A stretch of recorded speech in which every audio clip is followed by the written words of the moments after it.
Hi, hello, good afternoon, everyone. So my name is Paula Oliveira. I'm Global Head of Strategic Services at Brand Finance, and I'm here with senior leaders in corporate branding to explore the interconnection between place and corporate brands in driving global perceptions, competitiveness, and economic growth. So please join me to welcome Scarlett Zhao, Brand Marketing Director of MART, Kaori Morikuni, Global Brand Head at Sato, and Chris Clark, former CMO of HSBC. Thank you again for your presence and for being here with us. So I'd like to start with a question to all of you. And as we've seen today, the strength of nation brands relies on many factors, including perceptions around investment trade and the corporate brands that come from those places. And on the other hand, of course, the origin can have an influence on how corporate brands are perceived. So if you think about your own career, how have you seen this dynamic playing out, either in terms of customers or partners or with employees? Maybe we start with you, Chris, if you don't mind. Yeah, I'll start with a story, which I think is kind of a good way to start. HSBC, which I did leave there quite a long time ago, but it's inexorably linked with Hong Kong and Shanghai. That's what the H and the S stand for. So to some extent, that was always going to be the case. But our investment bank had a relationship with Telecom Italia, and Telecom Italia wanted to come and find out about our brand. So they sent a delegation of about 10 people to our office, and I said, yes, of course, I'll come and do a presentation. And I did a presentation, and actually the interesting thing that they had on their mind at the time was how awful it is to be associated with Italy. Because we were ungovernable, we had Berlusconi as a prime minister at the time, we had sort of, impossible bureaucracy and all the rest of it. And I sat there and went, but you've got Ferraris, and you've got the Colosseum, and you've got the kind of Michelangelo, and they said, yeah, and we've got Benito Mussolini, and you go, no. And so I remember concluding at the time, they didn't have a kind of issue with Italy, they had a self-esteem problem with the sense of the brand themselves, and they hadn't managed to get themselves to a place of positivity. And I think there is a difficulty sometimes in corporate brands where you have an inexorable link to your parent country that actually at the end of the day can become a good thing actually for many, but also an impediment. Bank of America, I wonder how they feel at the moment with some of the aspects that happen in the United States from a governmental point of view. You are linked inexorably to those, although you have offices in hundreds of different countries. So I think that's a kind of how redolent is the parent country in the brand of the corporation. Mm-hmm. Thank you. Kaori, from your perspective? Yeah, so basically I am from Japan, but it's a bit weird one. I have been away from Japan for 30 years, and I lived 8 countries on 4 continents. And actually when I left Japan when I was 20-something years old, I did not really like Japan. I didn't fit myself. But I think when I'm outside of Japan, I start realizing actually people loves Japan, huge interest, great admiration, and a lot of interest. And then I think people start kind of thinking that the obvious things that I thought it was just a normal thing, like train comes on time. If it's 1 minute late, they apologize. And of course, each carriage has a different temperature of air conditions. That's normal. But actually, it's not normal. But actually, people and the company's colleagues in other countries make me realize how wonderful my country is. So I kind of appreciate and also the kind of love and proud, again, about my country through living in other countries. Mm-hmm. So the dynamic playing with employees and with your colleagues that was helping you to find out about your own. Yes. Scarlett? Hi, I'm Scarlett. I worked for PopMart for 5 years. I was the UK General Manager for PopMart and now the Brand Director for the Europe. Our mother company based in Beijing, but we have 4 headquarters located in Singapore, United Kingdom, North America, and Beijing, yes. So I think nowadays the relationship between cities and the brand are more and more emotional and experience-driven, especially in our industry.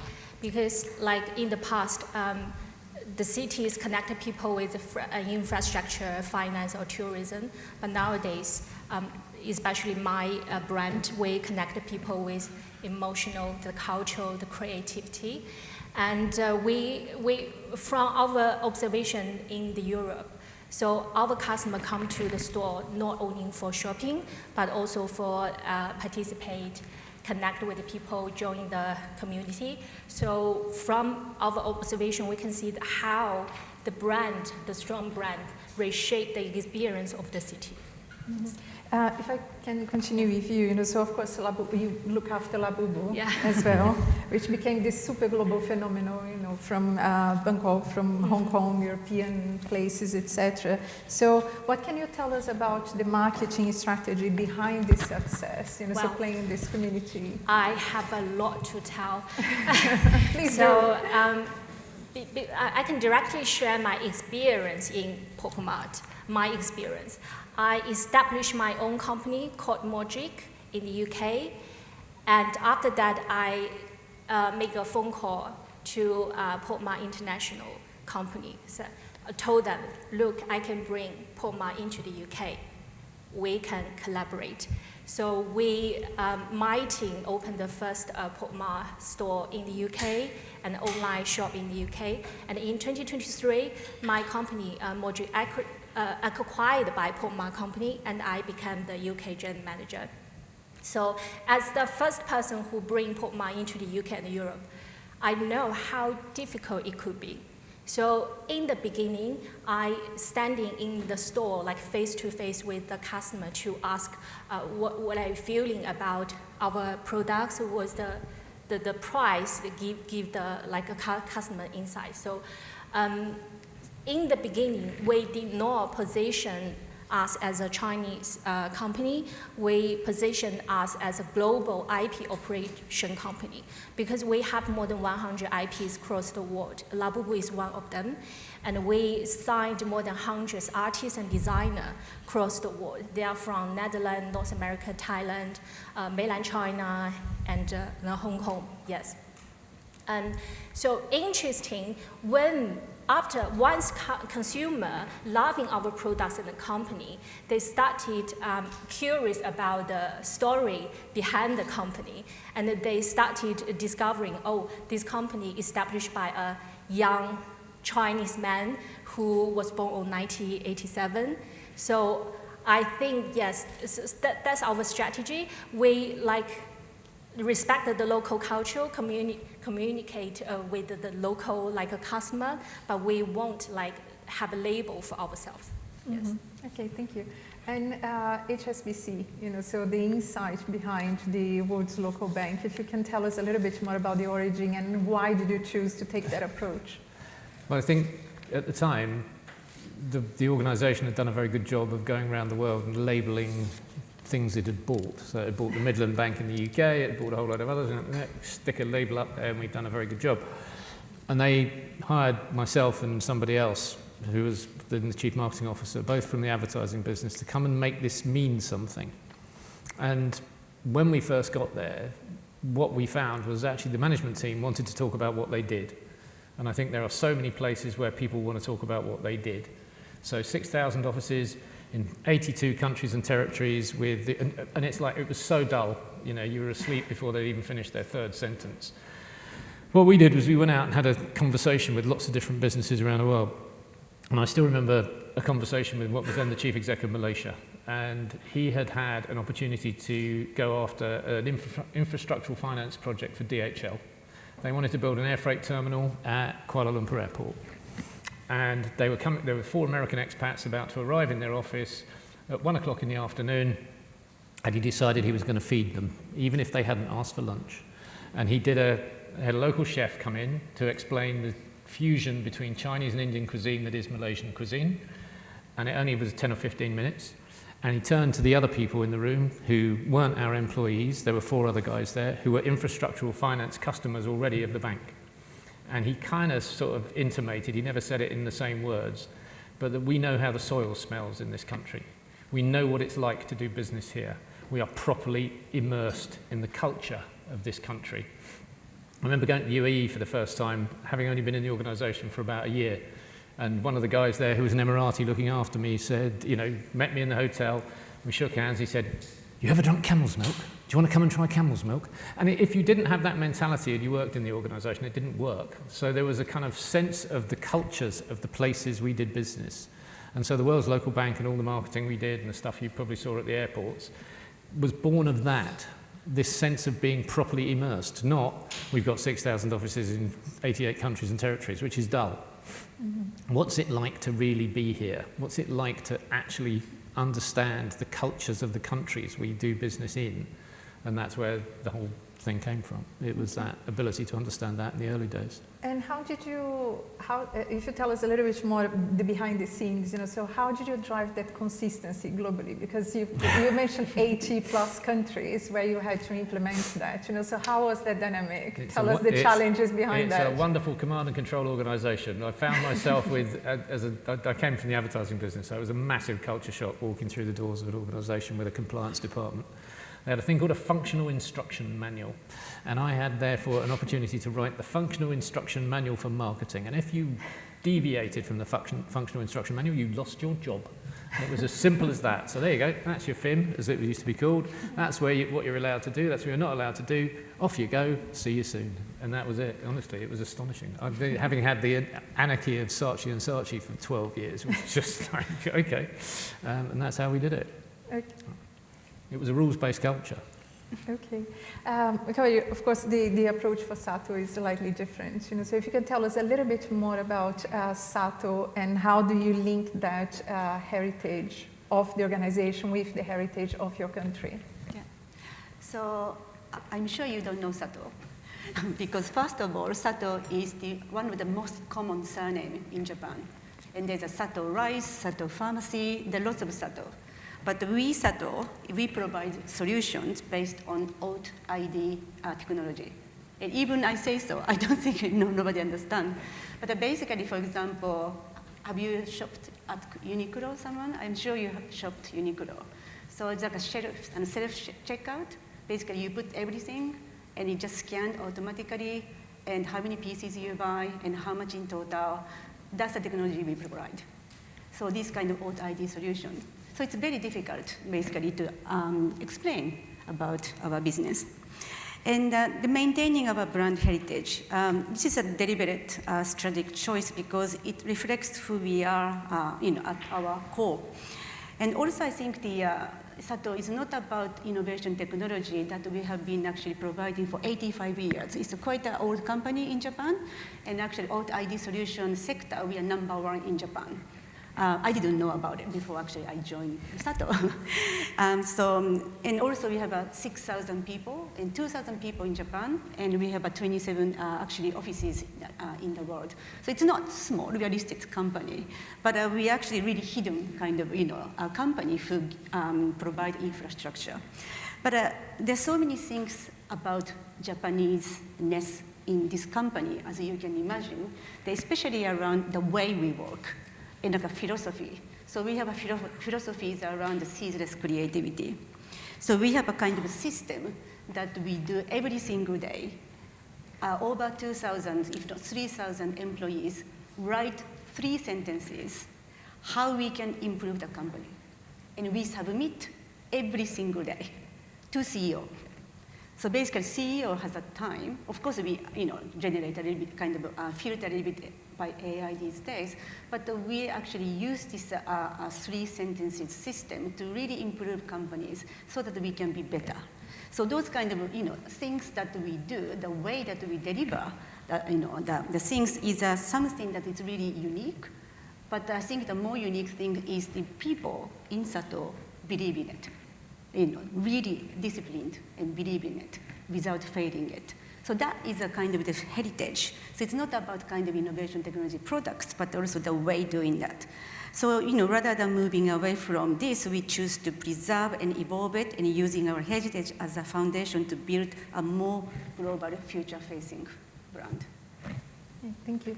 And a question to all of you. Do you feel that there is a halo effect, from the corporate, for the types of brands from a particular place influencing the nation branch and vice versa. Well, so maybe what I would say is that we developed what we call rights to win. Where in the world of the financial services landscape do we have an opportunity and a right to win? So, for instance, we would never, well, we did some very, very early and stopped it quickly work in the flyover states in the United States for retail banking. I mean, we were the Hong Kong Shanghai bank. You go to Arkansas and ask a consumer whether or not they're going to change their bank from Bank of America to come and bank with us, they're going to say no. We were not necessarily going to get anywhere in the middle of America. If you say, however, who would you trust as a trade bank to understand the internationalization of the Chinese renminbi, we were absolutely off to the races. And so you have to sit down sometimes and say, we cannot be all things to all people. Our nation state component gives us some boundaries. It doesn't limit us completely, but it creates some logical and sensible boundaries. So we used to call it the right to win. Where is our right to win? It's interesting listening to Conrad earlier. You know, the UK has some rights to win, and I think some of the work he showed there was illustrative of the rights to win that the UK has. You know, the types of things that we can do as a nation, like football and all that kind of stuff. You've got to be understanding that you can't be all things to all people. You can't have everybody love you. It's a sort of chasing rainbows kind of moment, and you shouldn't do it. If you're nation state branding or you're kind of commercially branding, it doesn't matter. You're not going to appeal to everybody 24 hours a day, 7 days a week. Mm. And in China, Scarlett, how much, of course, perceptions of China have been improving a lot in the last few years. At the same time, your business, has been changing as well. Would you like to? I saw an interesting article in Germany. That was a journalist report, POPMA. So in the past, when people are talking about Chinese product, people think about like lower price, maybe not very good quality. But for now, when people are talking about design choice, talking about POPMA, the only word they use is farm. So I think strong brands can like shift people's thinking. Mm-hmm. Yeah. Technology in Japan or other aspects? I think I have a bit of a gap because I have not been living in Japan for many years. But my personal kind of opinion is that maybe the kind of old image of Japan and the new image of Japan. I think old image of Japan is more premium, expensive, a bit aloof, distant, far away. These are kind of maybe image you may have. But I think it is a little bit changing, maybe because of the economic crisis. I think lots of yen is very low. That means that tourism really increased, lots of tourists in Japan. And then I think it's a little bit become more affordable and more accessible. And of course, language is difficult, but at the same time, there's an AI to translate. So there are so many people actually come to Japan. And then it becomes a little more relatable, a little bit more integrated in your daily life, not like country, over there. And I think the wonderful things about what I realize is the people talk about it. And I never actually met anybody who hates Japan. Everyone loves some part of Japan. And Japan has a lot of different entries, like, can be ski, can be food, can be, fashion, anything. There are so many friendly entry to Japan, and people actually enjoy it. And I think I'm so happy and lucky to actually hear those stories. And that's why I think the image of Japan is, I think, changing. Because, before it's like a Toyota, Canon, Mitsui, really used to be associated Japanese company. But if I look like a Uniqlo and so on, I think it's more friendly, more universal. But at the same time, I think the challenge of Japan is the old Japan is hindering for us to modernize it. So I think it's a kind of the transition period, and also interesting period as well at the same time. Okay. Sorry to interrupt. Yeah, Can I bring a little fun here? So whoever answer my question, then have an opportunity to get a Labubu. So the answer the question is very easy. So which country is POPMA's mother company from? POPMA mother company, like based in which country? Oh, nobody wants a Labubu then? Labubu, yeah. A mother company of Labubu. Sorry? No. Anyone? They said Who China. who answered China? Yes. Amo. Please continue. Okay, so I'd like to switch gears a little bit. So we spoke about your place of origin. I'd like to think now when you are expanding into other geographies, like you are now looking after the UK, started with a global business, but also how you led the Shell brand for many years. You were looking after HSBC in the past and Aviva. But how do you research? How do you understand a place when you are going to it? So maybe we start with you, Cody. Not only from a Sato perspective, but also from Shell perspective that you led the brand for many years. So how did you ensure that the brand was relevant to the audiences, to the countries you were speaking to? Yeah, that's a big topic. So I used to work for Shell for 18 years before I started working for Sato. That's only 1 year ago. So basically, I think I can maybe tell from maybe communication perspectives, I guess. The thing is, I think what we had to understand is the history of Shell in each country, because it's different. Nigeria is different from UK. And I think we have to really understand the history and culture and reputation in the past. Even if you communicate about one thing, I think it's very important to make a consistent communication strategy.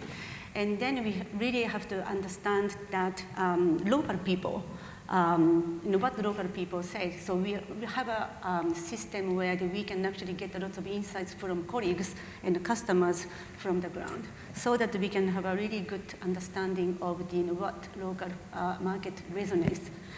Then we can start making kind of communication tactics. But it is very important because also at Shell, it is important to not only we communicate about our business to obvious stakeholders, but also general publics and also in all sorts of stakeholders for them to understand what we do, because it's very complicated how we actually communicate, so that we can make sure that our stories and tonalities and language we actually use resonate from all sorts of stakeholders in all countries. But at the same time, I think localization was very, of course, important. So system that we have is like, for example, kind of umbrella strategy, but making sure that we work with local people and also the colleagues, so that it makes local businesses success through communication. Thank you.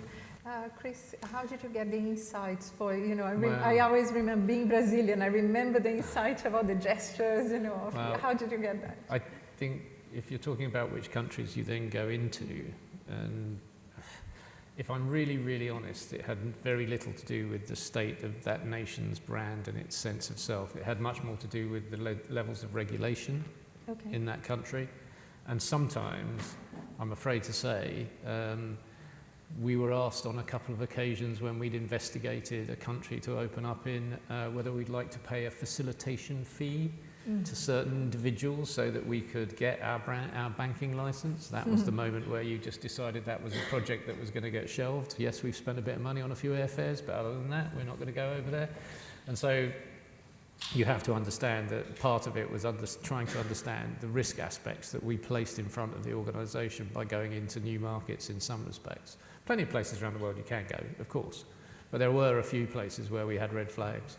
Sometimes because the banking system was very arcane, sometimes because the regulation was very severe, and sometimes because it was just not above board.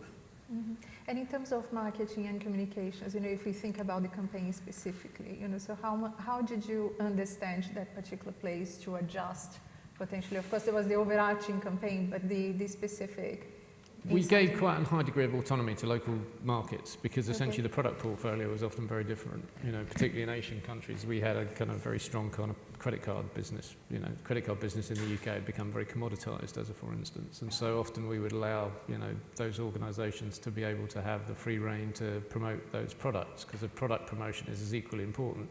We maintained a very high level of consistency in things like what we did at the airports. So when you walk down the jet bridges at Heathrow, or you walk down the jet bridges in Dubai or in Hong Kong, you saw the same stuff, and that was very deliberate. Partly because we wanted people who got on a plane at one end and got off a plane at the other end to feel that we were still there in exactly the same way. And so, you know, we had some interesting kind of moments with that campaign. So. Okay. Can you give an example?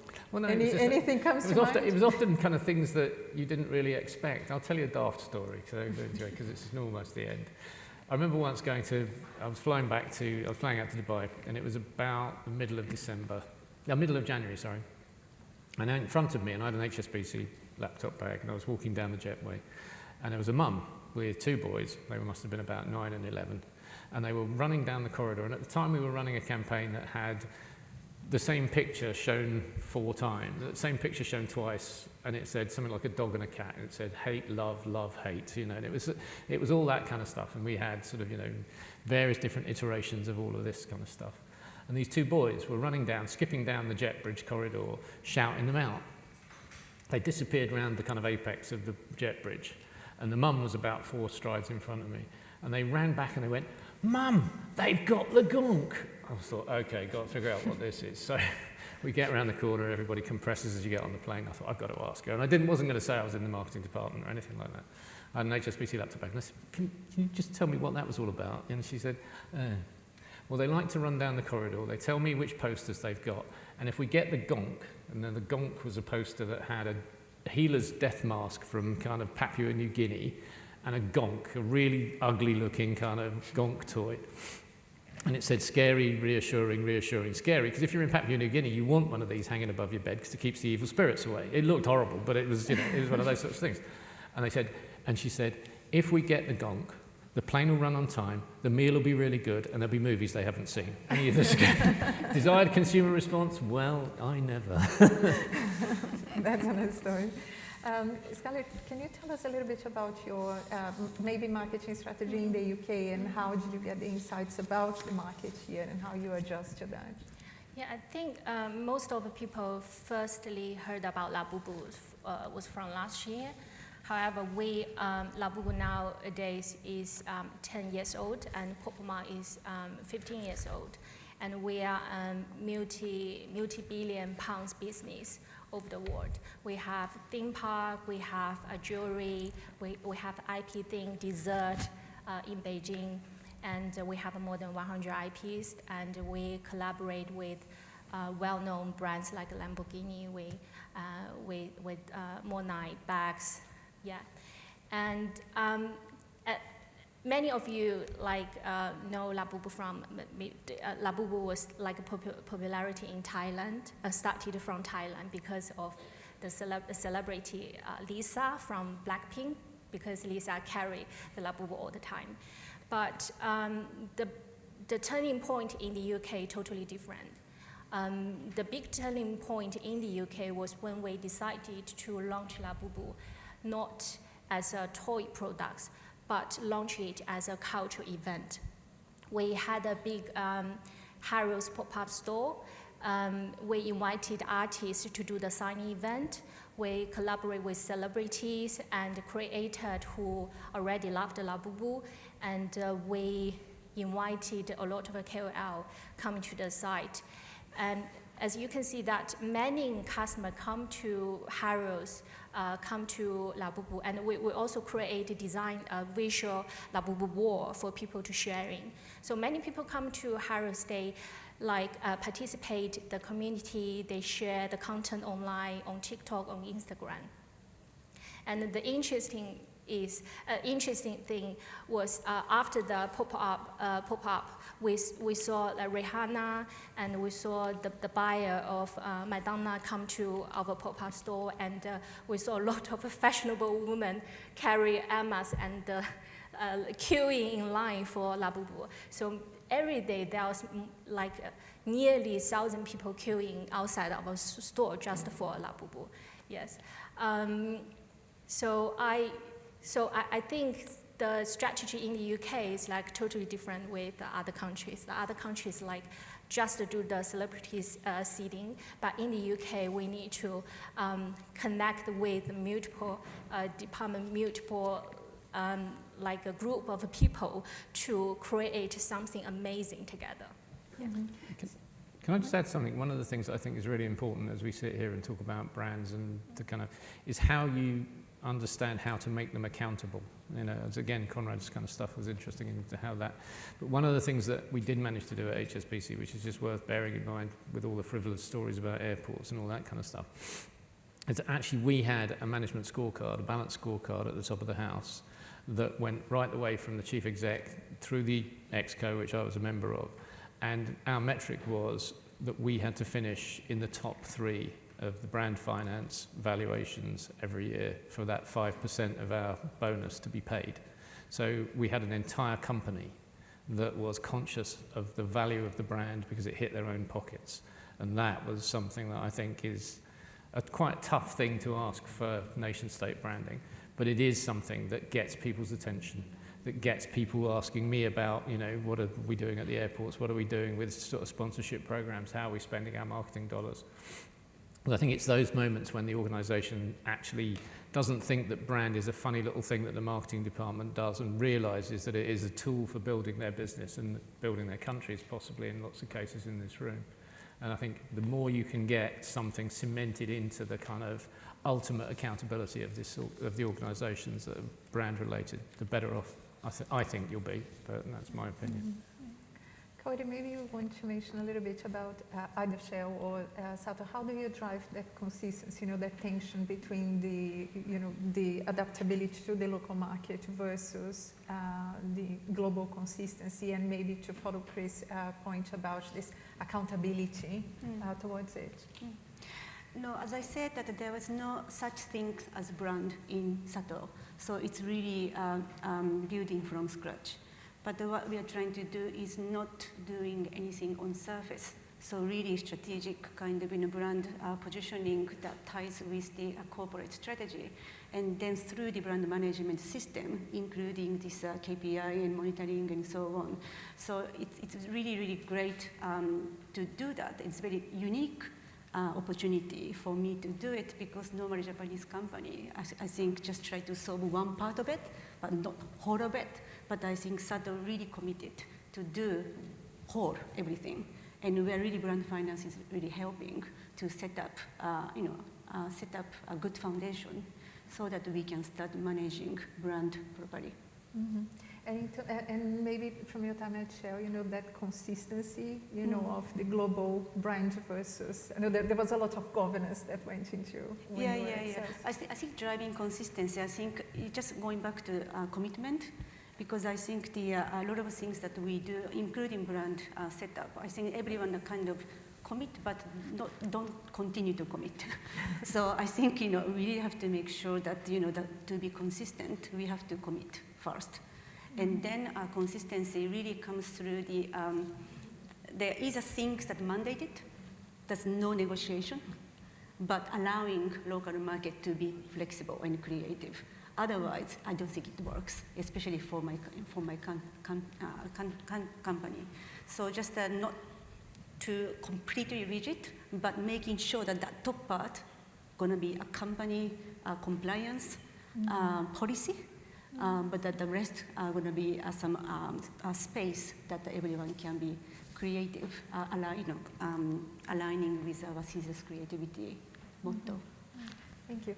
Well, we are in a nation brand forum, so if you had to give a piece of advice to the government or city authority or some of the organizations that we have here that work from a nation brand perspective, you know, to build that relationship between the nation brand and the corporate brand, could be attracting talent or any other aspects, you know, so what would that be? What would be your advice to the audience that we have here in the room? Maybe start with you, Scarlett. I think not only give the opportunity to establish a well-known brand, but also give some opportunity to a small brand. Because when I bring PopMart into the UK, I know how difficult it is. I need to prove we can grow the business like very, very stable. Yes, that will be the only one advice. Thank you. Chris? I think there's some there's three fundamentals I would want to go at, one of which most of you should probably feel very comfortable with, which is what is the branding scheme that you're dealing with? How are you signalling that you've arrived somewhere? What's the sign? It can be a nation's flag, it can be a variety of things, but what is the sign that it's you? The second part to that is then understanding an articulation of positioning, which is an issue of language. And the final thing is engagement.